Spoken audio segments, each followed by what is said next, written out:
Menghancurkan manusia itu hanya 3, menurut saya. Harta, tanah, wanita. Bukan itu jawabannya. Yang menghancurkan manusia yang pertama adalah ego. Ego. Tinggi sekali. Maka di gym ada yang namanya ego lifting.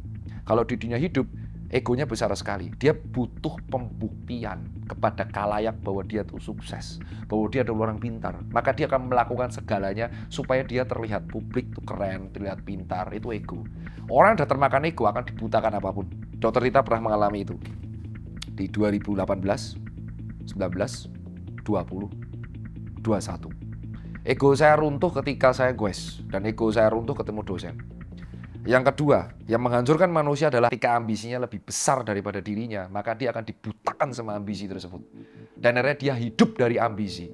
Manusia diperbudak sama ambisi. Sampai nggak ada endingnya, dan akhirnya mati dan menjadi tanah dari ambisinya.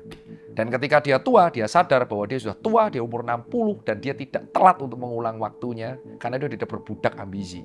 Ambisi itu sangat bahaya, bro. Dan manusia itu hancur ego ambisi. Yang ketiga apa? Ego, ambisi. Dan yang ketiga adalah hancur karena mimpinya.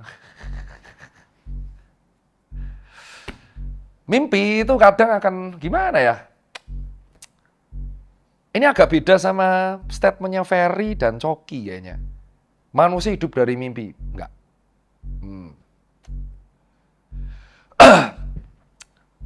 Mimpi itu angan-angannya nggak bisa dicapai, Pak.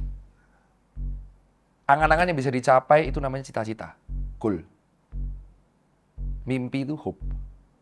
Hope itu unlimited dan nggak bisa dicapai. Mimpi kalau bisa dicapai itu namanya cita-cita, Pak. Dan cita-cita itu bisa diukur dan akhirnya menjadi ambisi, Pak.